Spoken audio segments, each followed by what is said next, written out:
नमस्कार सभी श्रोताओं का तुलसीदास जी के दोहे में हार्दिक स्वागत अभिनंदन।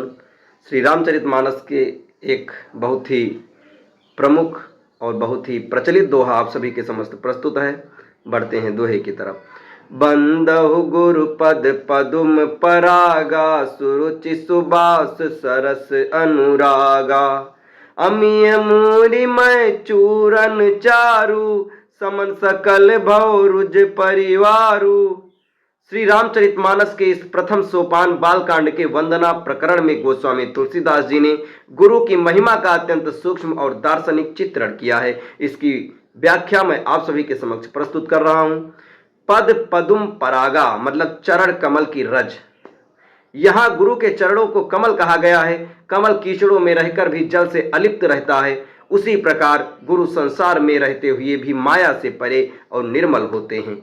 परागा मतलब रज। रज का अर्थ है उनका उपदेश या उनकी सेवा। सुरुचि सुबास सरस अनुरागा।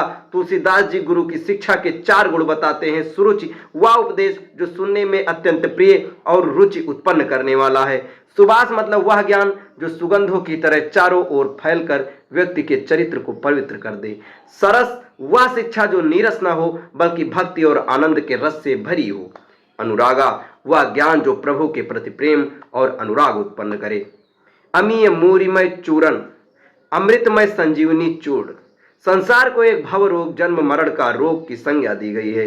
जिस प्रकार एक वैद्य उत्तम औषधि के चूर्ण से असाध्य रोगों को दूर करता है, उसी प्रकार गुरु का मार्गदर्शन मनुष्य को अज्ञानता के व्याधि से मुक्त कर अमृत मोक्ष प्रदान करता है। इस दोहे के माध्यम से तुलसीदास जी 3 सिद्धांतों को स्थापित करते हैं। गुरु ही एकमात्र वैद्य है। मानो मन की सबसे बड़ी बीमारी अहंकार और अज्ञान है। कवि का मानना है कि संसार में जितनी भी भौतिक औषधियां हैं वे शरीर को ठीक कर सकती हैं, परंतु आत्मा के दुखों का नाश केवल गुरु के ज्ञान चूर्ण से ही संभव है।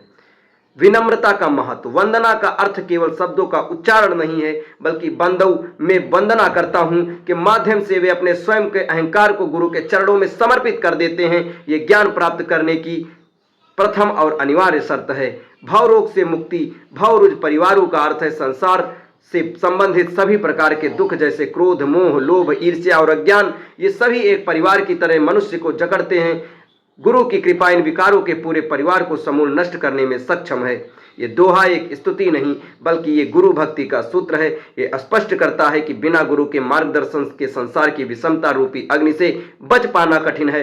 गुरु के चरणों की धूल का अर्थ है उनके द्वारा दिए गए संस्कारों और ज्ञान को अपने जीवन में धारण करना।